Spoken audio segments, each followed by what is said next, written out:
Voices in the cement, the haunting of real story. Listen closely, because what I am about to tell you is a real story that seeps through history like damp through stone. It begins on a blistering August afternoon in 1971 in the tiny Andalusian village of Tierra Moralida.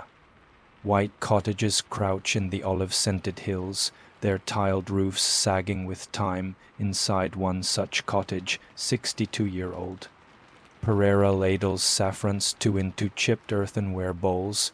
She hums a lullaby older than the house itself, thinking of nothing darker than the summer flies buzzing at the shutters. Then she notices a smudge on the cracked cement floor. At first it is no bigger than a peseta coin. She kneels, scrubs with a damp rag.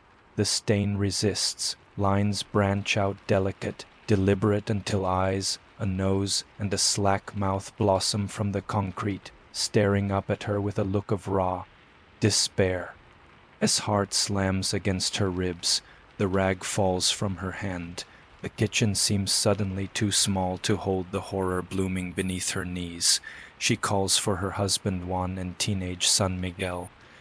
They hover over the apparition, the face darkening by the minute, as though some unseen artist is sketching from below the surface. Miguel touches the image. The cement is icy despite the sweltering heat. A numb chill climbs his arm. He swears. He hears the faintest sigh, as if the floor itself has exhaled. Word travels faster than wildfire. Neighbors crowd the doorway, muttering prayers and curses. The parish priest sprinkles holy water. The face only deepens, pupils seeming to widen under the droplets. Finally, one swings a pickaxe, smashing the concrete in a shower of gray shards. New cement is poured. Relief, however, is short-lived. 11 days later, before dawn's first rooster call, another face blooms larger, mouth agape in silent scream. By sunset, a third and fourth emerge, twisted in agony. The haunting of has begun. Chapter 1. The House That Wouldn't Stay Silent. Night drapes the hills in velvet shadow, but cannot sleep. Every creak of roof timber feels like footsteps pacing the kitchen. At precisely 3:07 a.m. she wakes to a sound no louder than a rat nibbling wood, a rhythmic scratching coming from beneath the floor. Candle in hand, she slips down the hallway. Moonlight spilling through a small window paints the kitchen in ghostly silver. There, on the freshly laid slab, is a third visage, eyes squeezed shut, lips cracked and bloodless, as though stitched by silence. The candle flame gutters. A muffled moan seems to vibrate the soles of her bare feet. ¿Quién eres? ¿Qué quieres? She whispers. No answer, only the heavy hush of a breath held just under the surface. By sunrise, a patrol from the Guardia Civil stands in the cottage. Lieutenant, a stern man who prefers cold facts to village superstition. Photographs. The faces and chips away samples of cement.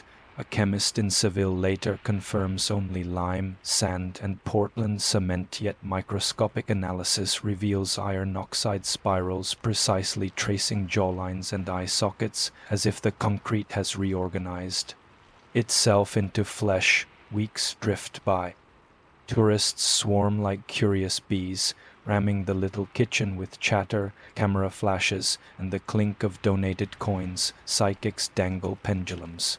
Skeptics mutter about mass hysteria. Through it all, the faces watch, sometimes subtly shifting between photographs taken mere minutes apart. Reporters publish lurid headlines. The floor that breathes, radio hosts call. Spain's own window to purgatory. One scorching afternoon, an elderly neighbor named Carmen Salazar shuffles in, clutching a crumbling parish registry dated 1839. She points to an entry noting a medieval cemetery once rumored beneath the plot where S house now stands graves of plague victims, unbaptized infants, and condemned heretics. Candle flames quiver in a draft that no open door explains. Even Lieutenant, crosses himself when no one is looking. A ground-penetrating radar survey spikes beneath the kitchen. Excavation follows. Sobs as workers tear up her beloved floor a second time. Beneath 15 centimeters of cement lie human bones, skulls fractured, vertebrae twisted, jaws agape in what appears to be eternal screams. Carbon dating later places some remains in the 13th century. The skeletons are reinterred in consecrated ground.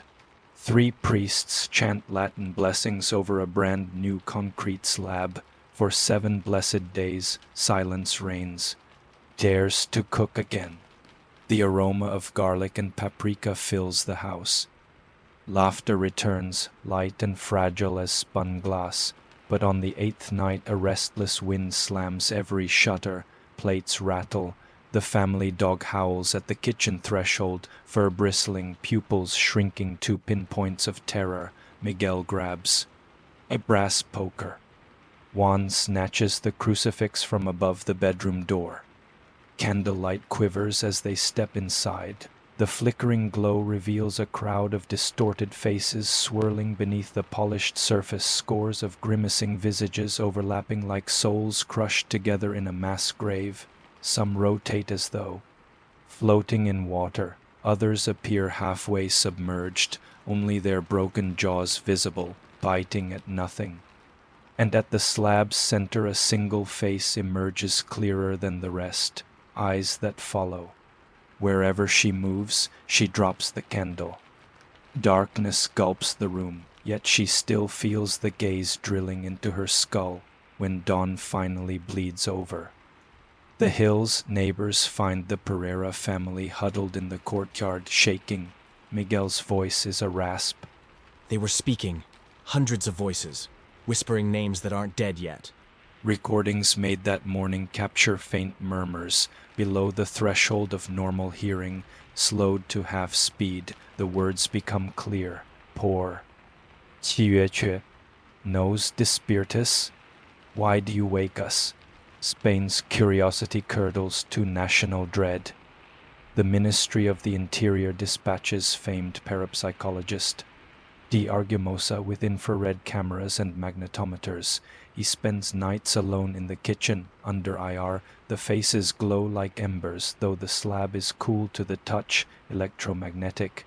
Spikes coincide with dull, heartbeat thuds thrumming up from deep underground. Boom, boom, boom. As if some vast organ pumps grief into the house. At 2:14 a.m. during a thunderstorm, Argumosa's recorder captures a shriek so powerful the magnetic tape warps. When visualized on an oscilloscope, the sound wave forms jagged silhouettes that eerily outline the faces beneath his tripod. His final note of the night reads, I fear we have cracked open a threshold, and something from the other side has noticed, but the worst is yet to come. Mid-September arrives, but the Andalusian heat still clings to the hills like wet wool. Inside the Pereira cottage, the air feels thicker, denser, as if each breath must claw its way through unseen cobwebs. By now the kitchen floor resembles a subterranean gallery. More than 30 distinct faces writhe in the cement, their features blurring and sharpening in languid cycles as though they breathe in rhythm with the house itself. Rises at dawn one morning to fetch water. The pitcher slips from her hand and smashes because every pot, pan, and ladle in the kitchen hangs perfectly level, their handles aligned at the same impossible 45-degree angle, pointing toward the largest face at the center of the floor.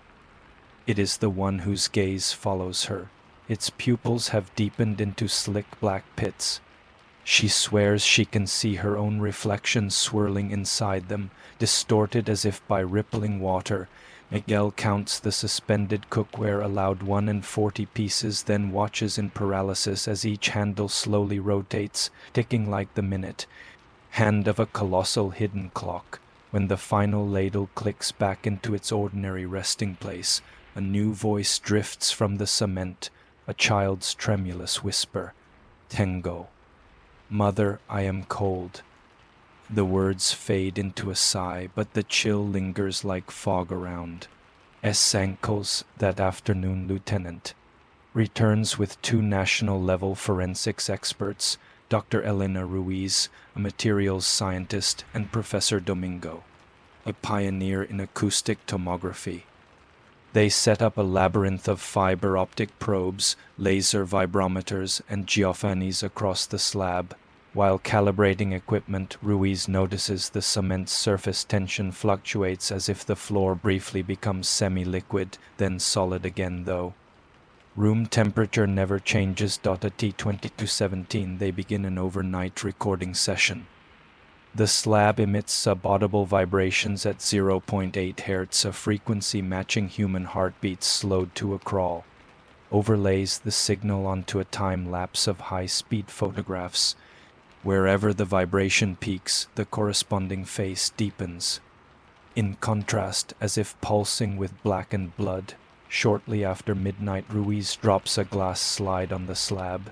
Instead of shattering, it sinks 0.5 millimeter, then fuses to the concrete like an insect caught in amber when she pries it loose. The underside bears a mirror image fingerprint, ridges, pores, scar tissue, all preserved in microscopic detail. Yet no one in the room has that print, not even who sliced his thumb during setup. The print belongs to nobody.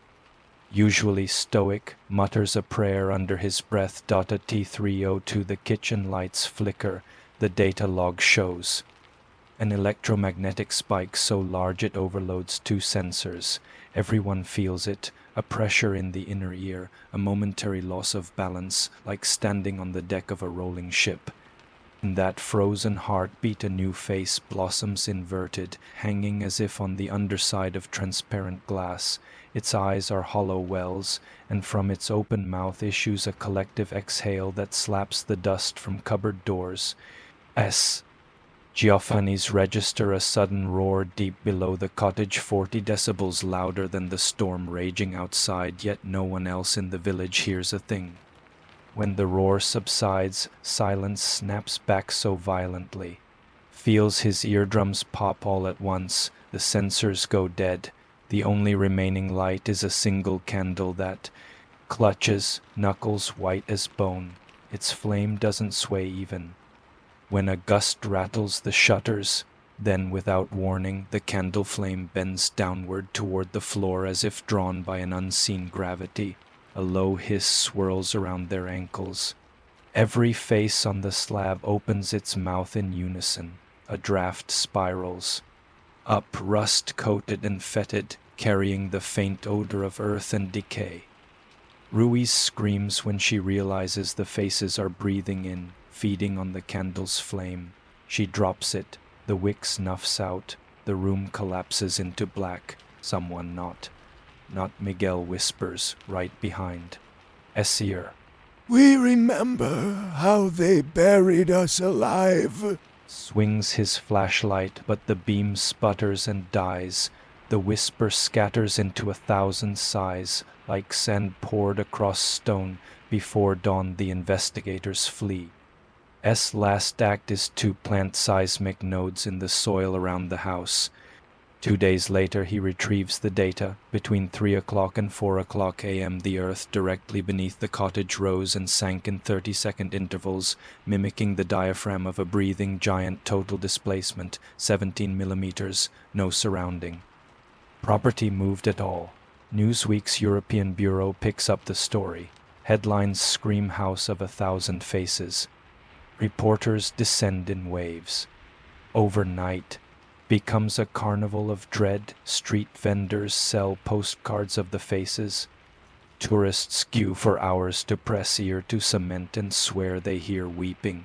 Skeptical debunker Luis Pardo plants hidden cameras, convinced the Pereira family is orchestrating an elaborate hoax to milk visitor donations.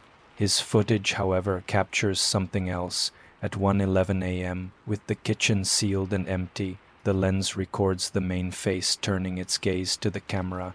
It blinks cement. Eyelids sliding like wet clay. Pardo's camera jams, the film spool whipping inside like an angry snake. When developed, every frame beyond the blink is overexposed except a single word etched across the emulsion in bubbling white letters. Salidas exits. Pardo publicly retracts his fraud allegation. He leaves. The next morning and never speaks of the case again. Meanwhile, Miguel's mental state deteriorates. He hears footsteps in the attic despite no attic existing. He dreams of wandering tunnels lined with limestone skulls that clack their jaws in applause. One evening, while washing dishes, he feels a hand clasp his shoulder ice cold, slim-fingered. Spinning around, he sees only empty air, yet a print of seawater spreads across his shirt in the shape of a skeletal palm. Consults Father Anselmo, an exorcist. The priest sprinkles holy water. Each droplet sizzles on the slab, leaving pit marks. Like acid, he recites the Roman ritual. The faces contort into grim caricatures, tongues lolling, cheeks ballooning as if the cement were boiling from within. A sound like teeth cracking rolls through the cottage. Father Anselmo's crucifix bends in his hand. The metal twists until Christ's effigy hangs upside down. The priest staggers back, stammering Latin half-remembered. He flees before finishing the rite, leaving scorch marks where his shoes met the floor. That night, for the first time, the faces ascend the walls. Pale impressions bloom like mold along plaster and mortar, rising to the ceiling beams. One visage forms directly above. As pillow eyes, black tears of rust streaking downward. She abandons her bedroom for a rocking chair on the front porch, rocking through the small hours while cicadas drone and olive trees creak like old bones in the wind. B while 8 October the phenomenon expands beyond the house. Neighboring wells bubble with brackish sludge bearing blurred silhouettes of faces. Bark on a centuries-old olive splits open to reveal knots shaped like screaming mouths. Children report voices echoing from drains, begging for warmth. Holds its breath, a village perched on the lip of a widening abyss. Lieutenant submits a classified report recommending evacuation of the Pereira cottage and a 200-meter exclusion zone. The Interior Ministry declines, fearful of sparking mass hysteria 2 nights later. Wakes at 2:38 a.m. in his own quarters. 30 kilometers away, certain someone is standing at the foot of his bed. Lightning slashes the sky. In the glare he sees a wet print of cement creeping across the floorboards toward him, faces half-formed within the sludge. By dawn all trace is gone except a faint iron oxide stain beneath his boots. He resigns from the case. With no official oversight, the cottage becomes a siege ground. Occultists arrive bearing sigils. Scientists erect Faraday cages. Journalists trade campfire tales. Exhausted, forbids further experiments. She nails planks over the kitchen doorway. Yet at night she hears the boards creak outward, as if something inside wants space to breathe. In desperation she invites Doe Esperanza, a blind medium renowned in Provence. Esperanza insists on absolute darkness, no candles, no flashbulbs, claiming the dead resent spectacle. In the suffocating black she glides a hand above the slab and begins to hum a dirge so old the words have evaporated, leaving only sorrow. The temperature plummets. The hum folds into a guttural moan not from Esperanza's throat but from beneath the floor. Then a chorus rises, men, women, children intoning in archaic Castilian. Somos los que yacemos sin nombre. Somos la carne que se olvidó de rezar. We are those who lie without names. We are the flesh that forgot to pray. Esperanza's eyes, milk white, unseeing, snap open. She speaks in a voice layered with many. Blood sealed us. Lime silenced us. Open the way or share our tomb. Miguel lunges for the lamp. Light breaches the dark. Esperanza collapses, pulse thready. On the floor, the faces have shifted outward, clearing a circle of bare cement at the slab's center, perfectly flat, unblemished. Yet drifting up from that circle is the unmistakable odor of freshly turned earth. Esperanza, regaining breath, croaks a single plea. Dig. It is past midnight when Miguel and Juan heft sledgehammers, smashing through the circle.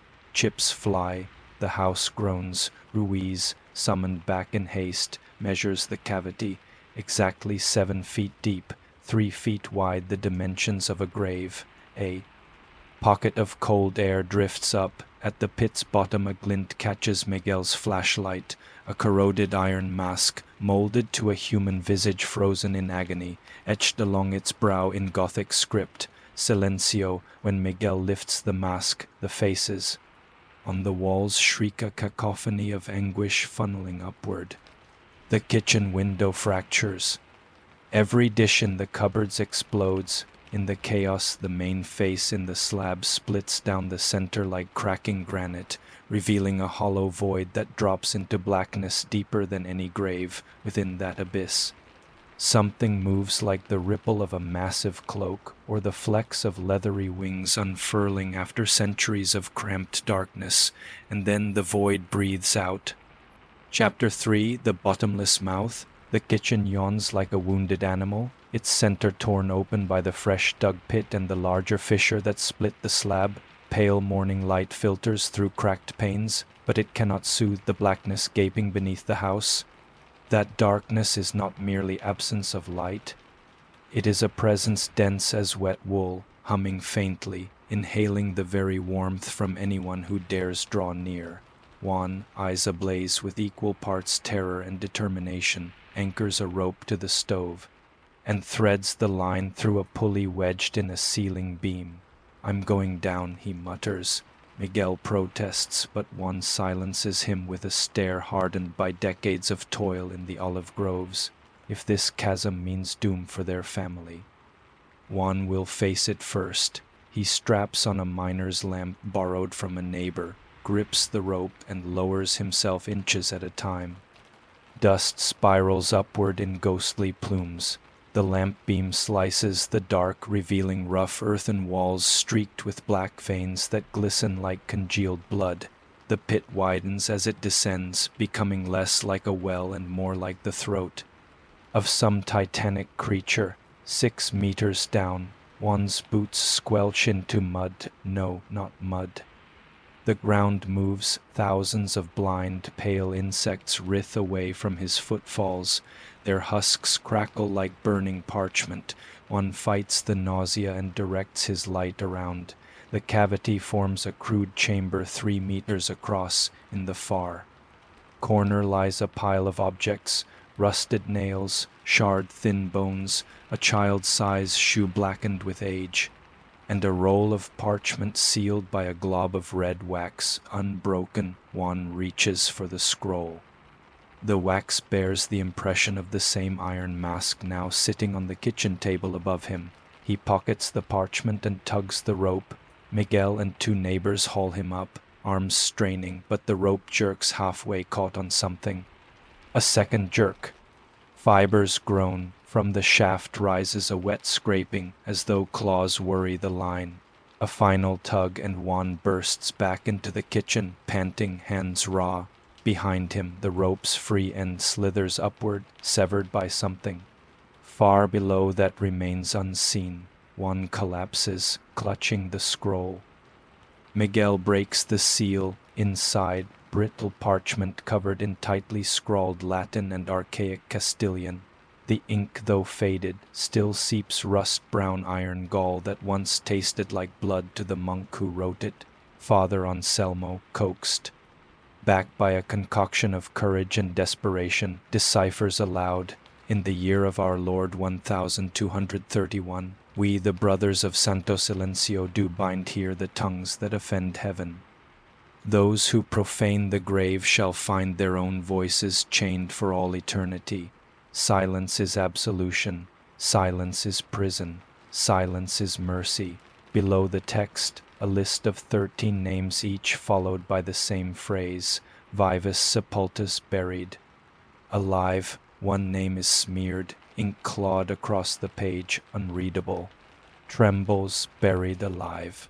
Under our house. Father Anselmo's face pales, not just under, within. They were sealed in walls, floors, spaces no wider than coffins. Their tongues removed, their mouths masked. They died trying to scream. At his words, the faces on the slab darken, etched lines deepening like fresh gouges. A slow, resonant thump echoes through the wood beams. 1, 2, 3, spaced like a heartbeat bigger than the building itself. Every window pane vibrates. Crockery rattles. The iron mask on the table turns of its own accord until its hollow eyes stare directly at Juan. The scrolls curse, night cloaks. Beneath a moon too thin to matter, thunderheads mass beyond the sierras, yet no wind stirs. The olive branches in the cottage, candles ring the slab. Father Anselmo sprinkles consecrated salt. Miguel tapes every seam on the doors and windows, but the looming dark between the candle flames feels alive, quivering like something immense just beyond thin fabric. Anselmo begins the rite of depositatio, an exorcism for haunted ground, Latin. Rolls off his tongue, steady at first. Mid-prayer, a chorus of muffled sobs wells from the floorboards, sinking with the candle flames that gutter inward as if inhaled. Faces on the walls warp, cheeks swell, brows knit, lips writhe, sweat beads. Down Anselmo's neck. He raises his crucifix and the iron mask clangs against the table, spurred by an invisible hand. Its impact resounds through the beams. Fine dust snows from rafters. The crucifix bends again, metal squealing. Anselmo staggers, Latin lost. In a strangled shout, a blast of air whooshes up the shaft, hurling candles, ripping salt lines into chaotic spirals. Every flame dies in perfect synchrony. Darkness swallows all. In the pitch black, Miguel's voice shakes. Padre. No answer, only the faint hiss of breath. Then a click, Juan's minor lamp flares, illuminating a single horrific sight. Father Anselmo hangs suspended a meter above the floor, his throat pressed against a beam, feet dangling. The crucifix, now twisted into a ring, pins his collar. His eyes bulge, lips purple. The faces below him smile in wicked communion. One scrambles to lift the priest, but the ring of iron lifts with them, fused to wood by unseen force. As Miguel tries to pry it loose, he feels the beam pulse like living flesh. The priest sighs. Roll. He croaks one final plea, the mask. Return the mask. His body goes limp. A gasp like a relieved sigh rumbles up through the fissure, and the ring releases. Father Anselmo collapses, pulse absent. Wails, cradling his head. But no tears flow from Anselmo's dead eyes, only thin black rivulets of iron-tinged blood that trace the wrinkles of his cheeks, mimicking the streaks on the cement faces around them. Outside, the wind finally rises, howling through. Like a dirge, the sound of swallowed voices. 3 days later, a government convoy arrives. Forensic pathologists, engineers, armed Guardia agents. They seal the property. Autopsy of Father Anselmo records cause of death as asphyxiation due to sudden upper airway compression of unknown mechanism. His larynx is crushed, but the bone beneath is porous, brittle like someone aged him 40 years in seconds. His tongue is missing. No incision, no blood, simply absent as though never grown. The scroll and mask are impounded. Dr. Elena Ruiz protests, fearing removal will worsen the haunting. Her pleas fall on deaf ears. The objects are packed in lead-lined crates and loaded into an armored truck bound for a secure facility in Madrid. The convoy departs at dusk, less than 10 kilometers out. Radios burst with static, a panicked call. Crackles. Unit B for reporting heavy vibrations under the road, asphalt fracturing. Then screams, metal twisting, signal lost. Rescue teams find the truck in a ravine, hull peeled open like a tin can, crates empty. The iron mask lies in the grass nearby, pristine. The scroll flutters in the breeze before disintegrating too. Dust the moment sunlight touches it. Of the 5 officers inside, 3 are missing. The other 2 are mute, wide-eyed, lips sealed by scar tissue as if burned shut from within. News of the crash never reaches the public. Official statements cite brake failure, back in. The Pereira house stirs. At sunset the faces fade, smoothing into blank concrete. For the first time in months, silence reigns. Soldiers stationed to guard the cottage relax at 2357. Every bulb in the house ignites to blinding white, then explodes. The slab liquefies, roiling like molten lead. From its depths erupts a column of sound, not air, not fire, but pure voice. The disembodied wails of the lost packed into a single impossible roar, shaking ceiling tiles loose, toppling men to their knees. Windows across the village shatter like brittle ice. Dogs flee into olive fields, howling. When the noise ceases, the soldiers discover something new. On every vertical surface, walls, cabinets, plates, even the undersides of shelves, sentences have appeared in black, hurried script. Some Latin, some ancient Arabic, some Basque so old scholars later failed to translate, but one phrase repeats in modern Castilian over and over. Lo que nos arrancaron, return what they ripped away from us. Understands. She gathers the iron mask, wraps it in her rosary, and descends alone into the fissure while soldiers argue outside.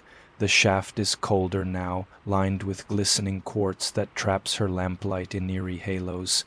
She reaches the bottom, kneels. Amid bones and insects, in trembling voice she promises to put the mask back where it was taken. She presses the iron to the damp soil.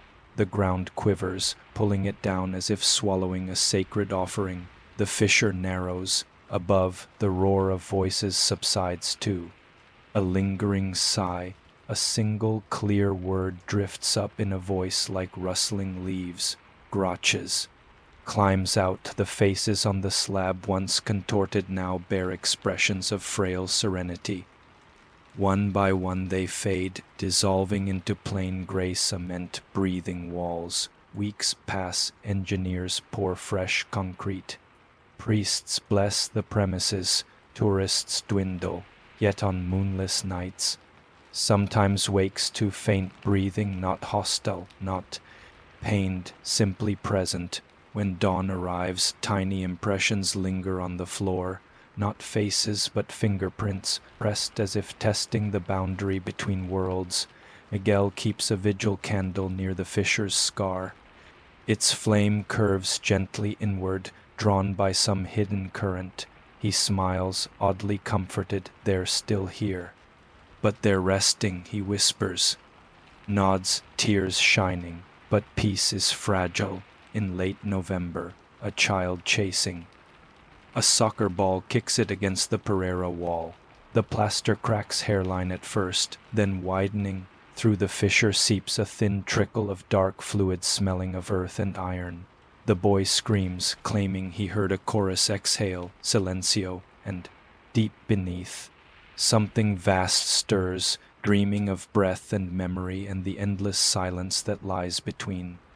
Chapter 4, The Cement That Remembers Blood. Winter drapes the olive hills in a thin shawl of frost, yet the Pereira cottage still pulses with an inner heat like breath trapped in a sealed crypt. Though the faces have receded, the house is never truly quiet. Boards sigh under invisible weight. Door latches twitch without touch. At times the walls release a single hollow knock, as if a knuckle of stone is testing the boundary between two worlds. Miguel keeps journals now, recording every anomaly. Midnight 00:17:6 knocks in a pattern that matches a dying heartbeat. Dawn 05:42 kitchen window fogged from the outside, a child's handprint melting through the rime. Noon 12:03 the faint aroma of fresh dug earth wafts up the chimney. Despite no fire in days, he measures, photographs, logs. The data pile high, but meaning hides like a worm inside dark fruit. Meanwhile, suffers visions. She dozes beside the hearth and slips into dreams that feel wider than waking life. Endless corridors carved from limestone, candles guttering in nooks, and along every wall iron masks nailed in tight rows, beneath the masks tongues cleaved. From forgotten throats lie in dusty heaps, still twitching. She wakes gasping, tasting rust on her lips, the scholar of silent stone. News of the haunting reaches Dr. Octavio Herrera, an antiquarian at the University of Salamanca who specializes in medieval punitive rites. He arrives in early December. Stooped under the weight of parchment scrolls and doubt, he insists on a purely academic approach. Catalog, classify, contextualize. No theatrics, no exorcists. Miguel, desperate for sense amid chaos, welcomes him. Herrera spreads his documents across the dining table. Illuminated manuscripts depict secret brotherhoods of the 1200s monks who believed speech itself could wound the divine their penance. For blasphemy, the Sermo Mortis, the sermon of death, in which offenders were entombed alive behind monastery walls, mouths clamped by iron masks forged without keyholes. The order called itself Custodes Silenti, Guardians of Silence. One parchment bears the seal of the nearby ruined abbey of San de las Aguas, abandoned since the Black Death, in crimson Inca prior rites. 13 tongues were silenced this night that their folly offend heaven no more. We laid them where lime may dry their screams, and we poured the sacramental cement. Should the seal ever break, may stone remember their voices and keep them fast. Herrera's finger taps the phrase sacramental cement. He explains the monks. Mixed bone ash and ox blood into their mortar, believing the dead themselves would guard the walls.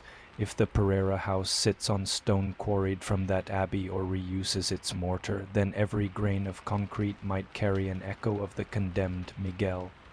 Recalls local lore. During Spain's civil war rebuilding frenzy, villagers scavenged ancient ruins for cheap materials. Juan confirms the cottage's rear wall was patched in 1941 with rubble carted in by donkey from the very abbey Herrera mentions. The kitchen slab poured later could easily contain the same powdered stone. Herrera proposes an experiment. If the cement holds memories, perhaps a solvent, ritual acid, and ultrasound could coax hidden impressions to the surface. Flinches. The last time they tampered with the slab a priest died. Miguel persuades her. Knowledge is the first step to peace. Reluctantly, she consents. The resonance extraction. They choose the coldest night of the year, when the moon hides behind ragged clouds. Herrera sets 2 industrial ultrasound transducers opposite each other on the slab, their frequencies tuned to 28 kHz beyond human hearing, but he theorizes, perfect for shaking loose the whispers. Trapped in stone. Ruiz, recalled once more, prepares a weak hydrochloric mist to etch released patterns. At 1 o'clock they activate the array. A tremor not in the ground but in the air thrums through marrow and tooth. The kitchen lights dim though the power grid is stable. Ruiz sweeps the mist. Droplets fizzle on the concrete, revealing faint, swirling lines, spidery calligraphy blossoming between old-face scars. Herrera records frantic notes. Then pop a light bulb bursts, another follows. Darkness cascades until only the reds stand by. Glow of Herrera's camera remains. Into that hush rises a choir of children humming a single wavering note. The sound originates beneath the slab, pure and white, yet loaded with sorrow so dense it feels like extra gravity. Miguel's knees buckle. Clamps hands over her ears, but the note bores straight through flesh into bone. The ultrasound rigs shriek overloaded.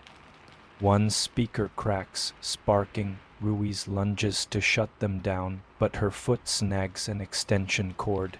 She falls, shoulder hammering the concrete. and the moment her skin touches the slab, the humming stops. Complete silence, so thick their hearts drum like kettles in the void. A heartbeat later, every cabinet door slams at once.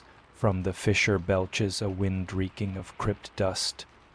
The kitchen shadows stretch, elongate, merge into one vast silhouette shaped like a hooded figure whose face is an iron mask glowing from within, flames. No, those are eyes, coals banked behind wrought metal. The figure's arm rises, a finger, longer than any human's extends, pointing at Ruiz sprawled on the floor. She gasps. Her breath crystallizes mid-air. Ice creeps across the slab toward her like frost racing a window. Miguel drags her away seconds before it ensnares her hand. Where ice meets skin, tiny cracks appear. Weeping crimson, Ruiz sobs. Cries the only prayer she knows over and over. The figure's head tilts, listening. It opens an unseen mouth. Out roars a torrent of voices, men, women, children, overlapping syllables of ancient Castilian. Hablar de viuv, nostras lenguas. Hablar, let us speak, return our tongues. Let us speak, Herrera, voice trembling, answers in Latin, quid cupitus. Parsimus si licet. What do you desire? Can we make amends? The chorus swells into a single word, sanger, blood. Herrera stumbles back. The figure steps forward, its foot falls heavy as anvils, yet the slab beneath does not crack. It rejoices, rippling like water. With each stride, forgotten faces surge up, mouths gaping in hope and misery. Driven by desperation only a mother feels, grasps her rosary and shouts, "Take my voice, but spare my son." Instantly the figure halts, silence slams like a door. The iron mask inclines, curious. Then a disembodied sigh brushes her cheek, cool, almost tender.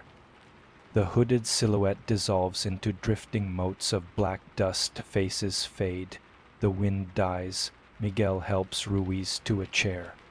Her hand bleeds shallow cuts that spell Khaled be silent. Herrera kills the power to all equipment. They sit amid the stench of ozone and fear until dawn bleeds gray at the windows. The Pact of 13, morning brings the Guardia again, gun barrels, radiation meters, bureaucratic frowns. They threaten to condemn the cottage, evict the family, pave the land. In reinforced concrete. Refuses. This is her home, her burden. Herrera proposes a different solution, a retrospective consecration. If 13 were interred alive, then 13 living voices might serve as proxies, offerings of voluntary silence to balance the stolen breath, a covenant for every unjustly muted soul. A willing person would surrender speech for a year and a day, praying daily for the dead's repose. Herrera volunteers first. So does Ruiz despite her injuries. Miguel balks, but as eyes plead, he nods, tears streaking dust from his cheeks. 10 villagers, shaken by nights of broken sleep and phantom whispers, add their names. Father. Anselmo's successor draws up the ritual. On the winter solstice, the 13 gather around the fissure, each holding a white candle and a sprig of olive. One by one they pledge silence, sealing their vow by pressing thumb to the slab. Concrete softens under their prints, swallowing them like warm wax. With each pledge the house exhales, timbers relaxing, walls brightening as if sunlight seeps through stone itself. When the 13th vow echoes across the room, a hush falls so profound they hear snowdust land on the windowsill. Nothing stirs. For 60 heartbeats, then from fathoms below rises a gentle chorus, no longer pleading, no longer furious, a lullaby in a dialect lost before Columbus sailed. The faces do not reappear. Instead, the slab glows faintly, like embers banked under ash, and after a long moment the light fades into cool, ordinary gray. Dares to whisper. En paz? Have they found peace? The concrete remains still, but the air feels lighter, the oppressive weight gone. Miguel weeps, not from fear, but from a relief so sharp it cuts. Echoes carry far, days roll into weeks. The 13 keep their vow, notes become their voices. Chalked messages appear on doors. Good morning, bread in the pantry, I'm okay. The village, once loud with gossip and fright, adjusts to this new quiet rhythm. Tourists dwindled to a trickle now find only an unremarkable cottage and a shy family smiling but silent. Yet one January evening, a traveler from passes through. He carries a brick he claims fell from the old abbey of San. Says, it whispers on cold nights. He hopes the famed house of faces might explain his find. Miguel, bound by silence, shakes his head and writes, leave it at the abbey. Let the dead rest. The traveler laughs, pockets the brick, and disappears. Into the dark as his taillights vanish down the road. As heart tightens. She looks to the kitchen floor, flat and plain once more, but in the corner where moonlight drips through cracked glass, a single tongue-shaped smear of crimson appears, then quickly fades, and somewhere, far across Andalusia, the travelers. Car radio squeals with static. A child's voice crackles through. Dame tu vas, give me your voice. Chapter 5. The Silent Tide. The traveler from never saw the sunrise. His name, later pieced together from a crumpled driver's license, was Rafael Torres, 41, mechanic, father of 2. He was found at dawn on a deserted service road 20 kilometers south of Beda. No skid marks, no collision. His car sat idling, headlights still burning pale cones into the mist. Rafael's body lay beside the open driver's door, eyes wide, mouth stretched in a silent scream so the corners had torn. Yet his throat contained not a shred of tongue. No blood spattered the upholstery. No blade lay near. Autopsy would note the wound was smooth, edges sealed by what seemed to be rapid cauterization. The coroner whispered the word impossible, then wrote undetermined cause in ink that shook. In the passenger foot well rested the abbey brick, gray, pitted, ordinary save for the small infant handprint sunk into its face like fossilized clay. Under UV light the print glowed faintly red as if traced by the iron in forgotten blood. News of the death spread, first as rumor, then headline, man found mutilated cursed brick from Bélmez. The Guardia quashed the story, but whispers slip through any shutter, soon every bar from to Sevilla hummed with tales of the silent tongue killer. Most dismissed it as tabloid fodder, but those who had set foot in the Pereira cottage felt a prick of dread, like a remembered nightmare clawing at waking thought, ripples in quiet water. Miguel learned of Rafael's fate from a handwritten note, slid under the door by a sympathetic neighbor, Elvia Gero. Sin lengua, the words pulsed behind Miguel's eyes all day. That night, knotting his vow of silence around his resolve, he unlocked the storeroom where broken equipment and sealed boxes from the investigations lay dust-coated. There, atop a crate, rested the miner's lamp that had lit his father's descent. He polished its glass until it glinted like a warning star. Caught him at the doorway. Her own vow forbade speech, yet her gaze held oceans of pleading. Miguel wrote on his palm, I must follow the ripple to the source. She laid a trembling hand over his and nodded permission or farewell. He could not tell. Miguel bicycled through brittle moonlight toward the ruined abbey of San de las Aguas. The track wound between skeletal olives, their branches scratching the night like quills on parchment. Every few kilometers he dismounted to listen. Silence spilled across the fields to complete, as though even crickets held their breath. At T211 he reached the abbey's crumbling gate. The moon broke free of clouds, silvering the stonework. Buttresses leaned like tired penitents. Arches gapped toothless at the stars. In the nave under a roofless vault, the air tasted of cold lime and something coppery. Miguel's lamp haloed broken pews, toppled statues, and a cracked baptismal font stained dark. Beside the font crouched a fresh mound of earth soil turned within the last hour, embedded at its crest. The black pitched brick Raphael had carried. Miguel knelt, fingertips brushing damp soil. A vibration thrummed up his bones, faint but insistent, a heartbeat beneath the grave. He lifted the brick. Beneath it lay a cavity about the size of a newborn child, empty. At the pit's edge, impressed into the soil, were footprints small. Bare, pointing away from the hole, leading toward a stairwell descending under the apse. Swallowing dread, Miguel followed downward where echoes breed. The stair spiraled tighter than he expected, rough-hewn stone slick with dew. The deeper he descended, the warmer the air grew, heavy with breath and murmur. 10 steps from the bottom a breeze exhaled past his cheeks, and within it twined high, fragile giggles, children playing at the edge of nightmare. His lamp revealed a crypt the size of a chapel vault. Walls glistened with moisture along them. Hung dozens of iron masks, some smooth, some grotesque, mouths locked in eternal mid-wail. Below each mask yawned a shallow niche, their bricks pried free. Empty niches echoed like open throats. Miguel's pulse raced. The custodes silenti had entombed their victims here, sealing them behind masks and mortar. Now something had unsealed them. Adrenaline urged retreat, but another sound anchored him. A muffled, rhythmic knock, knock, knock in threes. He traced it to a far corner where a slab of mortar glowed faintly red, as if lit from behind. Each knock spat tiny puffs of dust. On the slab's surface a single line of text emerged, letters swelling like welts, Iber open, an arrow. Pointing down, Miguel hesitated. Could the dead be guiding him? Or luring?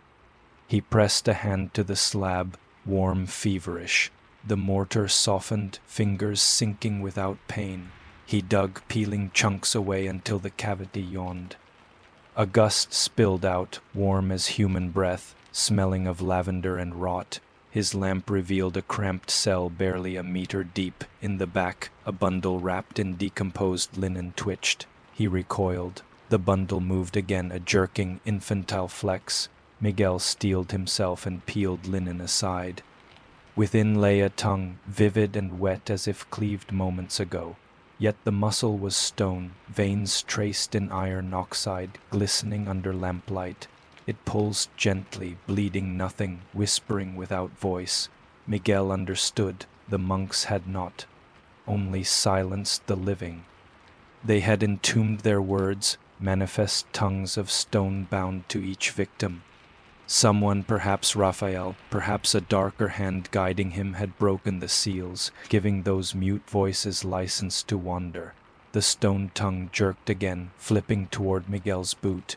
He stepped back. It inched across dirt, seeking air. Like a worm to rain, more linen bundles stirred within the cell, a dozen quivering against tomb dust. Fire exploded in Miguel's nerves. He slammed the slab back, hands blistering on hot mortar. Knocks pounded from within, furious. He bricked the gap with shattered rubble, smearing dirt to plug seams. The thudding slowed, became whimpers, then stopped. He staggered up the stairs. Heart hammering at the nave, wind roared through arches though the night lay still outside.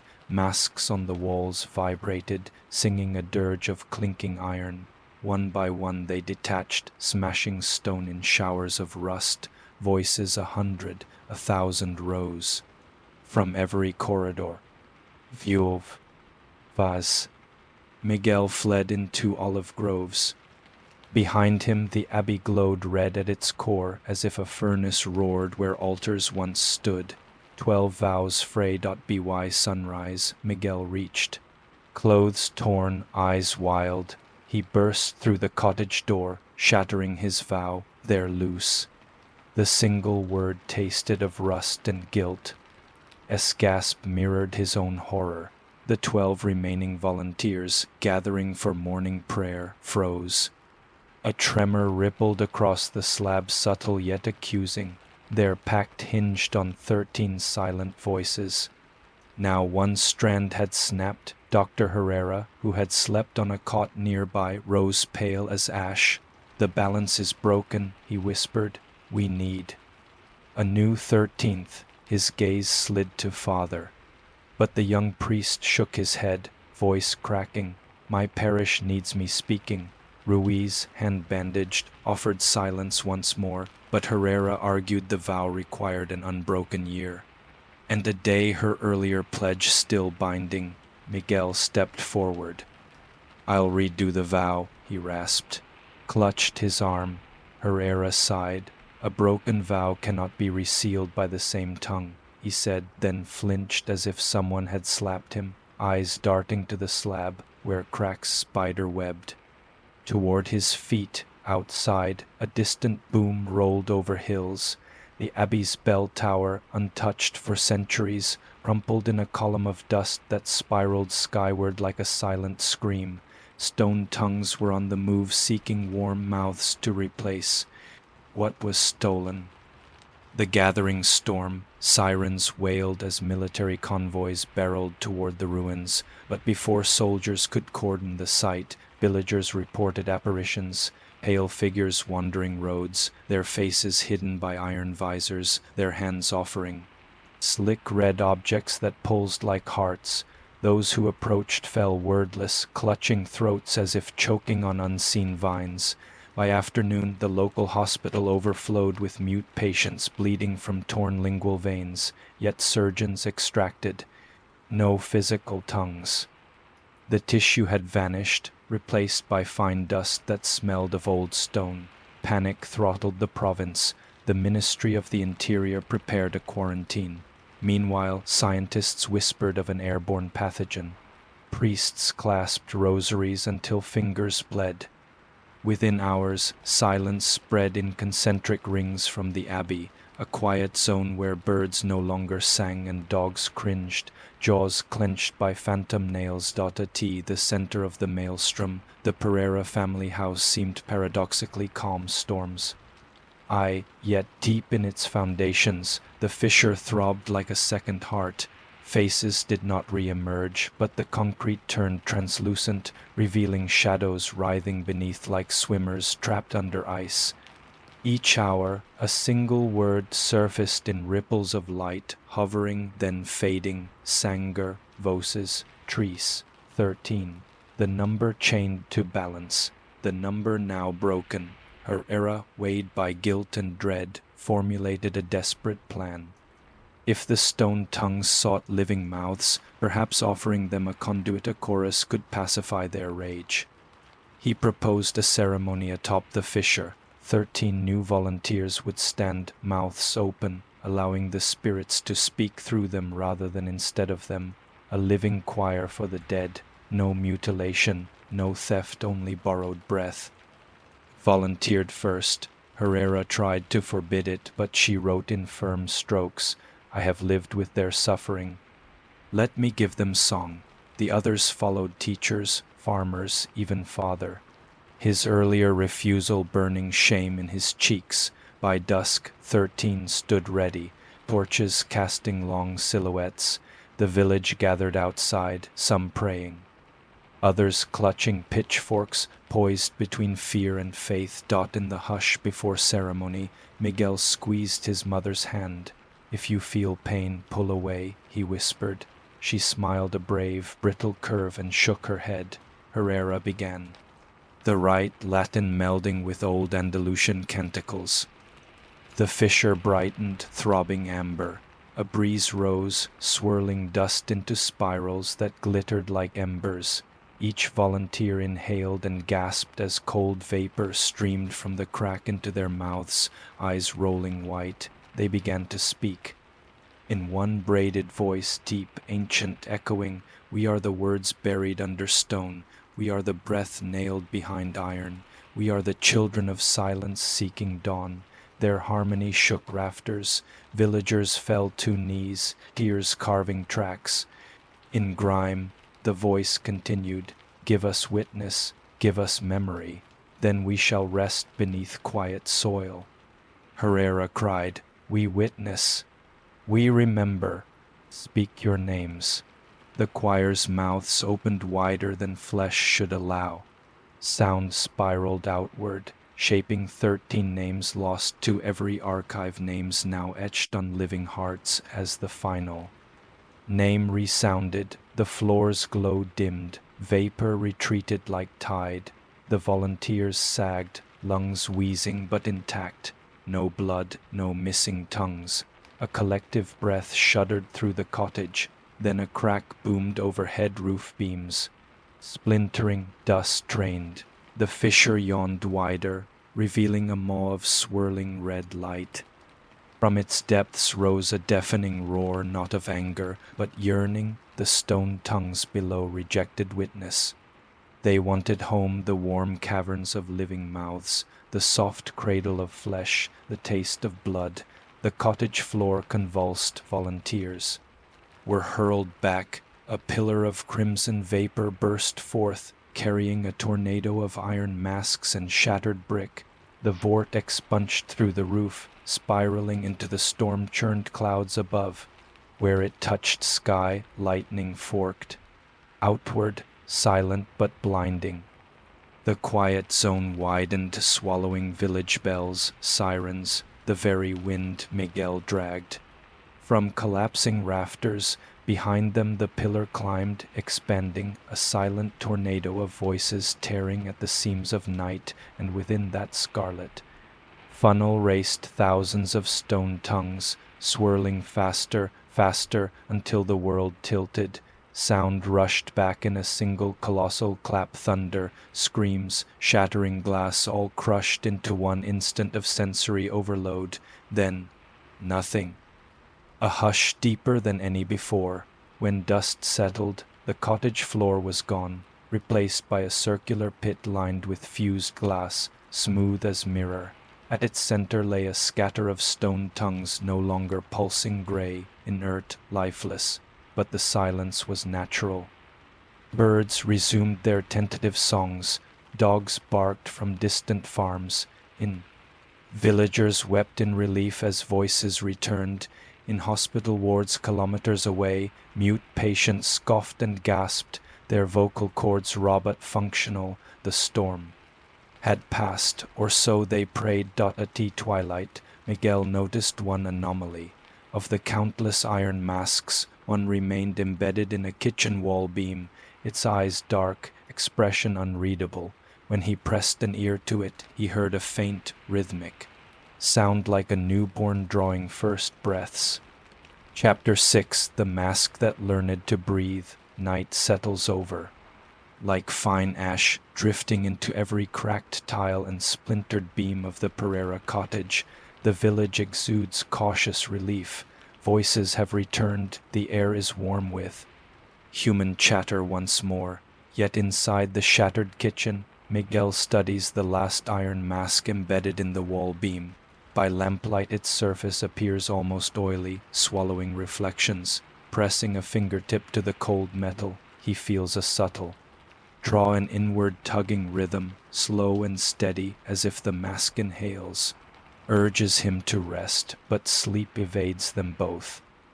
They barricade the doorway, pile blankets in the sitting room, and lie awake, listening. Somewhere under the earth, a stone tongue cracks, then another soft pops like twigs on a fire. The clock strikes 3. Across the room the mask exhales.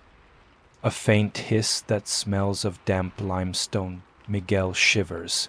The ink of remembered screams. At dawn, Dr. Herrera returns from the abbey ruins, eyes dark circled, boots caked in soot. He brings photographs. The crypt has collapsed into glass smooth hollows, walls vitrified by unimaginable heat. Only a single arch remains, and on that arch one Latin word is seared black, Oris ear. Herrera unrolls a sheet of butcher paper. Across the cottage table, sketching frantic lines. The voices are at rest, he whispers, but the listening persists. The mask is a conduit, an ear pressed against both worlds. He flips open a notebook. In medieval penitential doctrine, silence was enforced not merely by ripping out tongues but by hanging ears in iron, forcing sinners to hear only their own guilt echoing forever. Through centuries of trauma, the mask itself learned to crave sound the way starving wolves crave meat. Crosses herself. Miguel digs nails into his palm. The mask's hollow eyes reflect their fear, brightening as if nourished. The whisper cartographer, word of the mask's continued activity reaches. Dr. Celine Murillo, an acoustic physics savant from Madrid who has mapped whale migrations through bedrock vibrations. She arrives with equipment the size of coffins, laser Doppler arrays, vibrometric scanners, and a prototype whisper cartographer, a sphere of quartz designed to convert subaudible waves into visible fractal bloom on a holographic screen. Celine's first scan of the kitchen picks up a thready vibration, 7 Hz, infrasonic, originating inside the mask. She aligns the quartz sphere. Threads of blue light uncurl like seaweed across the screen, weaving into a stark image, an olive grove map ringing the village. Along each row of trees pulses a red ember. She overlays GPS data. The red marks align with the oldest wells, cisterns, sunk centuries before.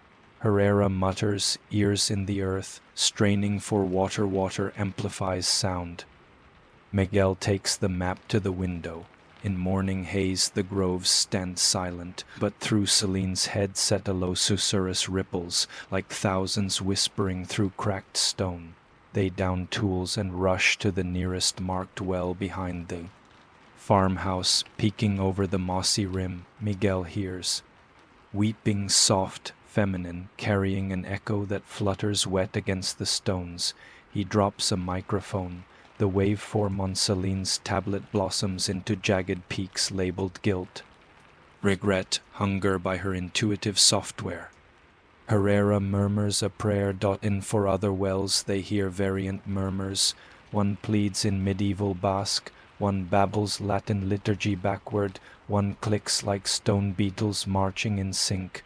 All feed the mask's infrasonic heartbeat, funneling toward the cottage. Celine warns, if these channels stay open, the mask will grow stronger, maybe find a way to speak things back into our world. She proposes sealing every well with hydraulic grout, but the villagers rely on those wells. Hard choices loom. The first echo casualty, that night the family's youngest daughter sleepwalks. Her parents wake to the thud of a bucket striking stone. Racing outside, they find her leaning over the haunted well, lips parted, whispering secrets into darkness. The bucket rope coils around her wrists, jerking like a hungry serpent. Her father lunges, severing the rope with a hatchet. Collapses, eyes glazed, throat convulsing. At hospital she remains comatose. Scans show neural pathways lit like fireworks, auditory centers blazing as though she's hearing symphonies no living ear could withstand. Word spreads. Some blame the Pereiras, others the ministry.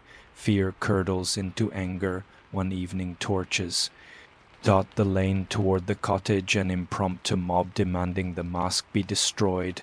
Wells sealed with cement paid from Pereira pockets. Miguel steps onto the porch, hands raised, voice hoarse from vow-broken strain. Break it and the voices may rip free again, he warns. A single stone arcs from the crowd, cracking a window.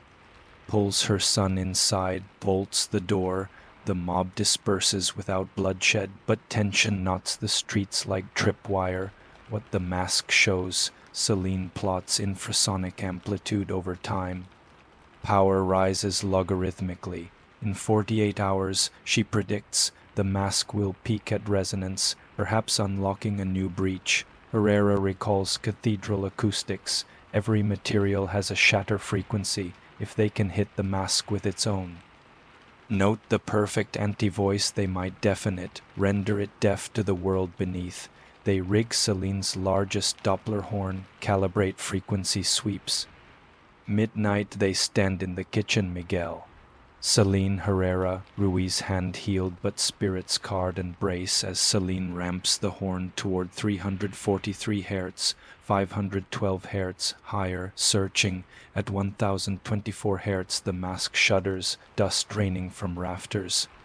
At 2048 Hz it sings, emitting overtones like glass violin strings. Faces long vanished flicker in the slab, mouths moving in silence, entrained by the unseen melody. Celine's eyes widen. She pushes further. 2310 Hz the mask splits, hairline cracks, but a counterwave surges from wells, slamming electronics dead. The horn pops like a fuse.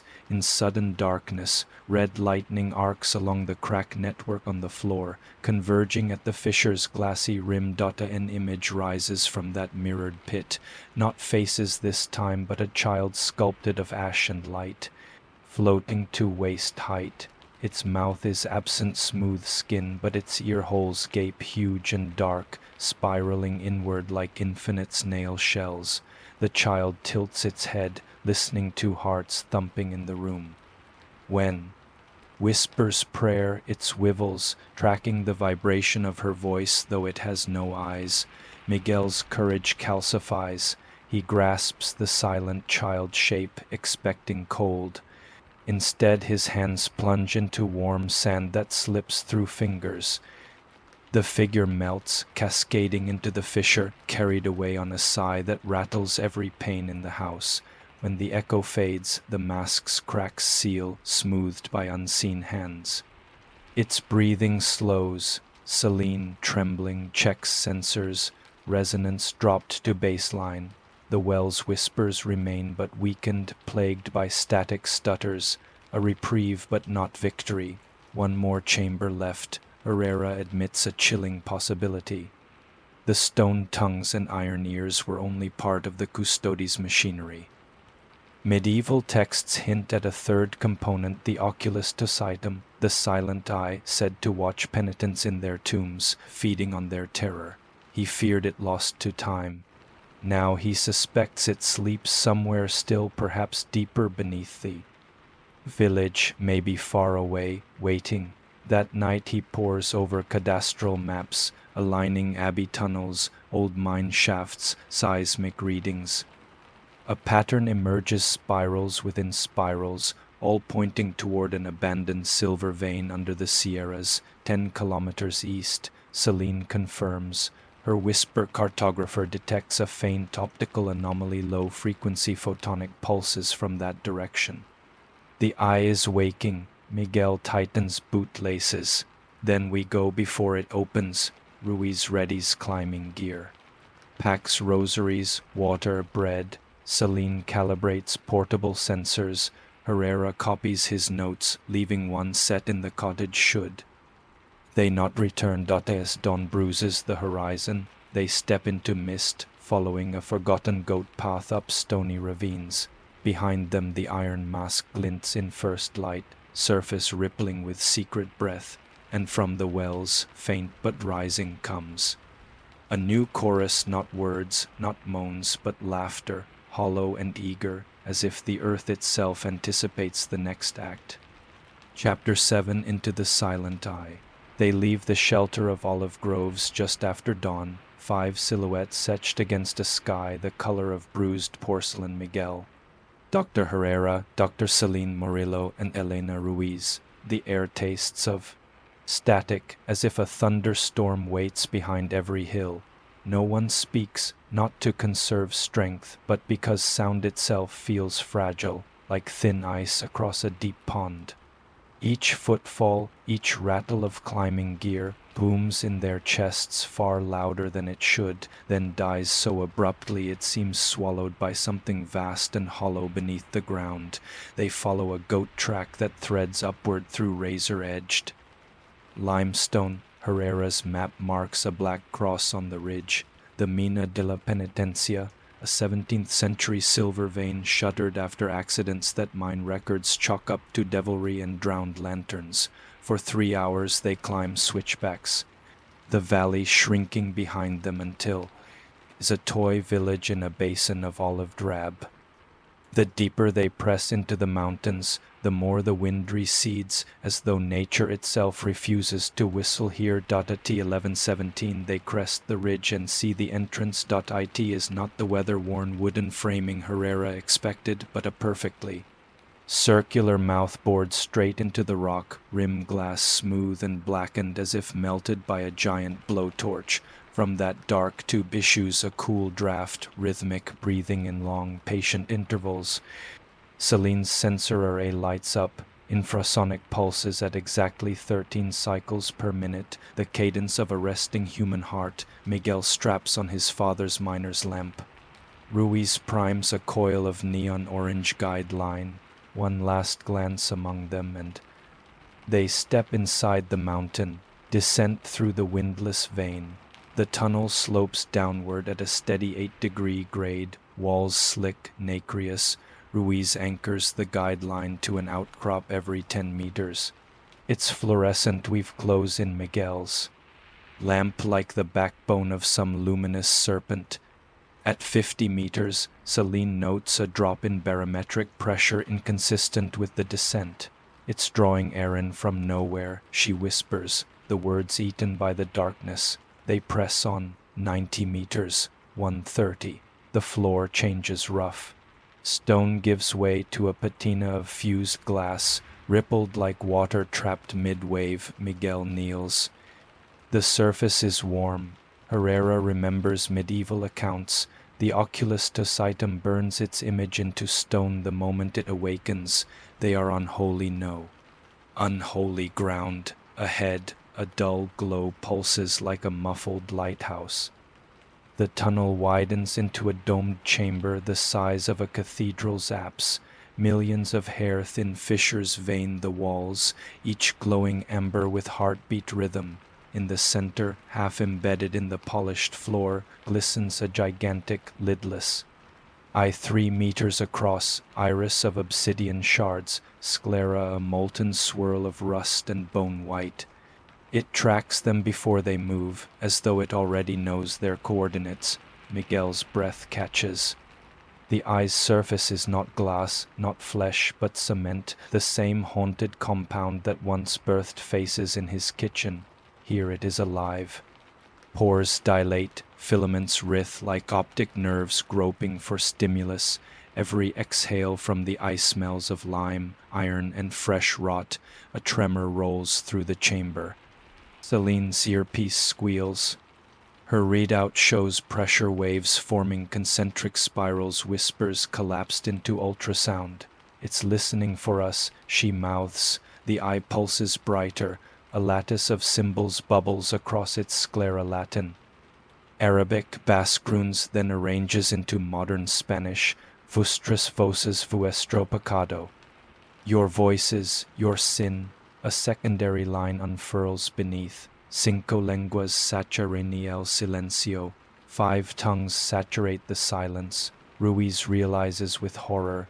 The eye knows they are 5. It hungers for equilibrium. 5 voices to mute the trial of sound. Herrera rifles his pack, producing 2 relics wrapped in oilcloth. The dust-gray stone tongues retrieved from the cottage pit. He steps forward, raising them like an offering. Somos testigos, he says into the gloom, we are witnesses. Receive nostras memorias, no nostras bocas. At first nothing. Then the eye's pupil dilates until black devours its iris. From the rim extrudes a tendril of cement, viscous, iridescent, arcing toward Herrera like a cobra tasting air. Miguel rushes to pull him back, but Herrera stands firm. The tendril halts 1 centimeter from Herrera's forehead, quivers, and splits into a delicate flower of filaments that brush the relic tongues in his palms. In Celine's headset, the infrasonic rises to a glass rattling moan. The stone tongues liquefy, streaming up the tendril like mercury toward the eye, absorbed into the pupil with soundless gulps. When the last drop is devoured, silence slams the chamber so hard that each of them hears the blood thump in their ears. Letters scrawl again across the eye, Dos Quiden, to remain, Ruiz's pulse spikes. Two of the group have not yet offered. A gift. And Miguel, mother's vow, son's burden, steps forward, palms open. She has no relic tongue to offer, but she strips the silver rosary from her neck, the one that bound the iron mask months earlier. In a voice steady and soft, she addresses the eye. Tomad mivas pero de jad libers a los nioscu interastes, take. My voice, but free the children you buried. The eye reflects her tiny figure, rippling. A second tendril forms, slender as red, reaching toward her throat. Miguel's instincts erupt. He lunges, slashing at the tendril with Ruiz's climbing pick. Cement meets steel. An explosion of shards ripples across the dome. The eye recoils, screaming a soundless psychic shockwave that throws all five to the floor. Miguel's ears ring.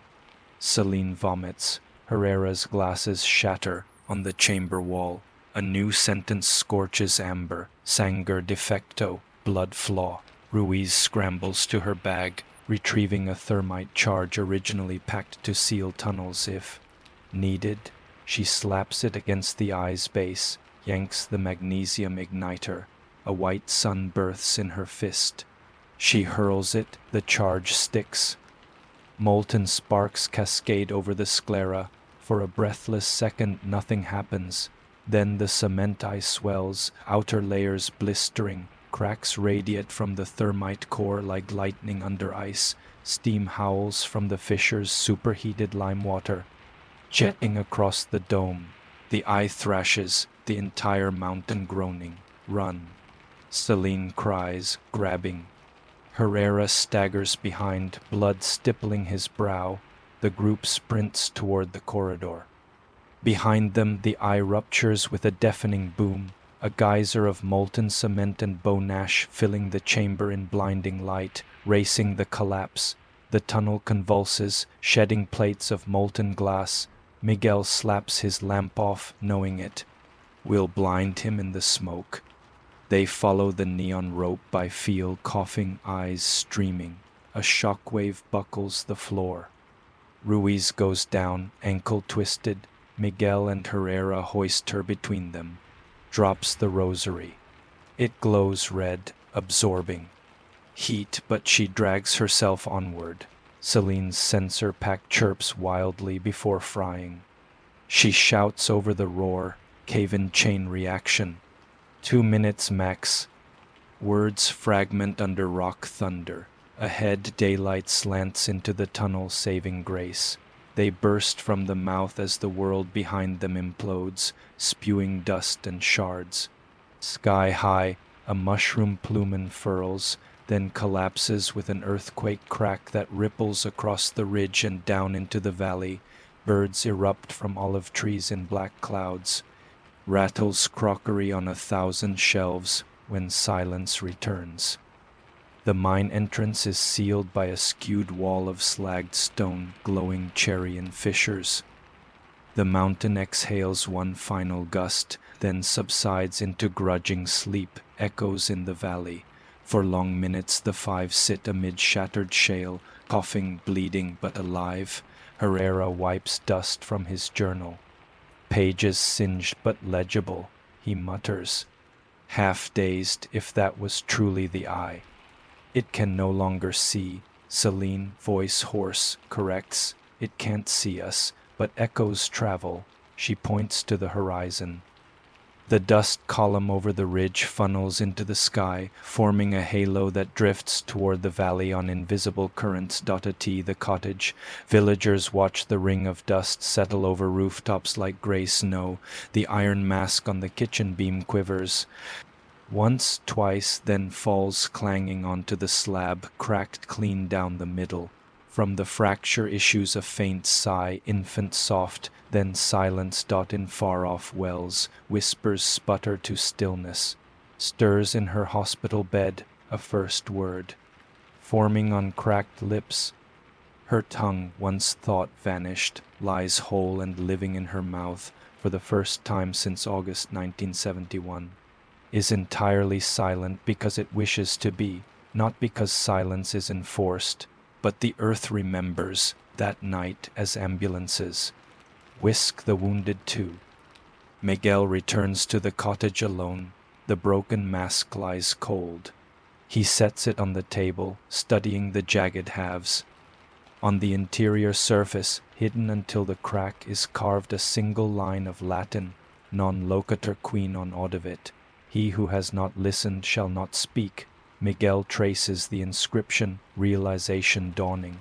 The custodes silenti believed listening precedes speech. To rob one sense is to doom the other. They stole tongues and ears, but eyes they kept free, forcing the condemned to watch each other die in soundless horror. A chill seeps up his spine. What if the eye they destroyed was not the only eye? What if dozens slumber beneath Europe's forgotten abbeys, each waiting for cracks in stone memories? Outside, wind rattles olive branches. In that hush, Miguel swears he hears the faintest creak far away, under earth like a lidless gaze turning slowly toward tomorrow. Chapter 8, where even silence has echoes. It is late spring, 6 months after the mountain imploded and the wells fell quiet. Sun-bleached poppies ripple through the olive rows. Cicadas chatter again. The village market once more throbs with gossip and guitar strings to outsiders. De la Moralida looks healed. Yet for those who listened too closely, every gust of wind still seems to carry the aftertaste of lime and iron. The archive of missing voices. Dr. Octavio Herrera files daily reports from a converted henhouse now crammed floor to rafters with boxes labeled stone tongue dust, acoustic maps, fused mask fragments. Sometimes at dawn he wakes in the straw bed, convinced he can hear the pages whispering among themselves, parchment rubbing parchment in conspiratorial hush.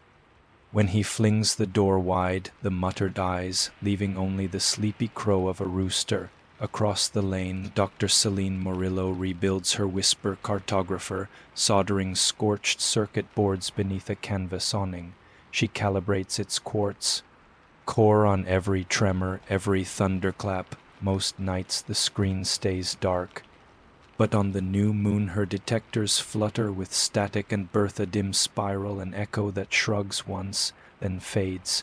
She logs each flicker with the same note, coordinate unknown, source depth uncertain, the mask's second breath. In the Pereira kitchen, the split iron mask crests on a shelf above the hearth like some saintly relic. Miguel has not refused its halves. A seam of darkness remains, thin as a serpent's smile. Every Sunday morning he passes a tuning fork before it.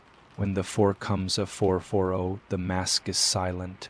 When it hums de 462, a shiver quakes the iron, and a single mote of gray dust drifts from the seam, spiraling upward, then extinguishing in midair like ash meeting water. Miguel logs each particle with the patience of a monk plucking dead petals from a shrine. One evening, as sunset bruises the shutters purple, he hears a click inside the mask, two iron edges lightly tapping like teeth. He leans close, the seam flexes, opens just wide enough to exhale one syllable. Who? Miguel answers in a whisper. Soy yo, I am still here. The mask falls silent again, but the seam stays a hair's breadth wider, letters from the world beneath. In May, a padded envelope arrives, postmarked Munich. Inside are photocopies of medieval survey maps, a note in spidery German, and a single Polaroid, a half-collapsed crypt beneath a Bavarian abbey walls, carbon slick and shimmering with something that looks remarkably like a cement eye. The sender remains anonymous. The note reads only, Das Schweigen wandert, side Vorberiet, silence is on the move, be prepared. Spreads the Polaroid on the kitchen table beside the broken mask and crosses herself until the crucifix warms between her palms. We stopped one, she murmurs, but the earth is honeycombed with others. The night of the 13th bell, on the eve of the summer solstice, holds its annual olive oil festival. laughter and flamenco spill across the plaza. Ribbons of frying dough perfume the dusk. At exactly 23:13, the church bell peals 13 times, an unheard of superstition long banned by parish decree. The last toll lingers unnaturally, stretching thin and low until windows tremble in their sockets. When the echo finally dies, a hush falls over the plaza. From somewhere beneath the cobblestones comes a muffled clank, iron striking iron, slow and hollow, as if a giant is forging chains in a distant cavern. Miguel, swallowing dread, presses his heel to the stone. A faint tremor pulses upward, marching at 13 beats per minute. Celine's phone buzzes with seismic alerts from her hillside sensor, deep frequency event, amplitude rising. She and Miguel lock eyes across the crowd, both remembering the wells, the vow snapped by a single spoken word, a choice etched in concrete. That night the 5 survivors gather once more in the cottage kitchen, lamplight pooling in the fissure scar that still slices the slab. Herrera unfurls the Bavarian maps. Celine overlays seismic pings. Ruiz marks every hollow monastery rumored to reuse bone-lime mortar. Their pens carve an atlas of potential nightmares stretching from to the Carpathians. Sets fresh candles at each compass point of the slab. In steady voice she proposes the unthinkable. We travel, we listen, we mend the seams one by one. Her hands tremble, but her eyes burn bright as kiln-fired clay. The others nod, some with resolve, some with resignation, but none with doubt. They have heard the whisper in lime and iron. Ignorance is no refuge. Before dawn they pack, climbing rope, thermite sticks, blessed salt, the fractured mask wrapped in linen as both relic and warning. In the window's first pale glow they step onto the dirt lane leading north, their shadows long and thin behind them, 5 silhouettes walking into a wider silence. Behind them the cottage settles, sunlight slides across the slab. For a breathless instant a ripple trembles in the concrete, and the imprint of a child's face surfaces, serene eyes closed, a farewell or a benediction. Then it fades, leaving ordinary gray stone for now, and that, dear listener, is where our trail of voices ends for today. But remember, every stone in every ancient wall holds stories ground into its marrow, waiting for a crack, a breath, a single careless word to let them loose. If you felt a chill while walking these halls with us, if you dared to lean closer when the eye opened, then join our circle of midnight witnesses. Subscribe to Crazy Real Horror Stories and keep your ears open. New doors will creak soon, and you will want to be the first to hear what crawls out. Until next time, keep the candles lit. And whatever you do, never ignore the breath beneath the floor.